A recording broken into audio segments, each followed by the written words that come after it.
Now that you're aware of your voting district and voting station, let's delve into how they operate and who oversees them.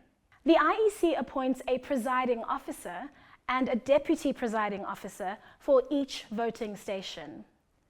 The presiding officer holds ultimate authority at the station, and their decisions are final within legal boundaries, only reviewable by the Commission through set processes. Additionally, the IEC appoints necessary voting officers per station. These officers operate under the authority of the Chief Electoral Officer, maintaining impartiality and executing their duties independently.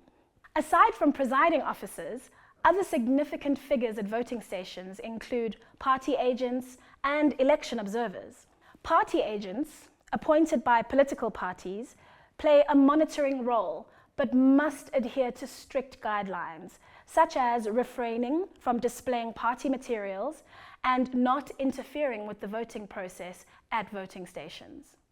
Election observers, both domestic and international, ensure transparency and fairness in the electoral process, enhancing public confidence and deterring fraud.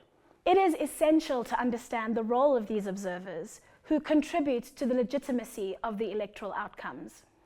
There has been an important adjustment to the process for the 2024 national and provincial elections. Each voter will receive 3 ballot papers instead of 2. This change results from the 2023 Electoral Amendment Act and was made to accommodate independent candidates running in one of the 9 provinces and providing voters with increased representation options. The 3 ballots are the national ballot for 200 seats in the National Assembly, the regional ballot for the other 200 seats in the National Assembly, and the provincial ballot for seats in all the provincial legislatures. The national ballot for 200 seats in the National Assembly will only have political parties listed on it, so voters can cast their vote for a political party to represent them in Parliament. However, the regional ballot for the other 200 seats in the National Assembly will have both political parties and independent candidates listed on it. This means that voters will have to choose between political parties and independent candidates for regional seats in Parliament. Similarly, the provincial ballot for the provincial legislatures will also include political parties and independent candidates. Both the regional and the provincial ballots will have different political parties and independent candidates listed on them, depending on which province they're in.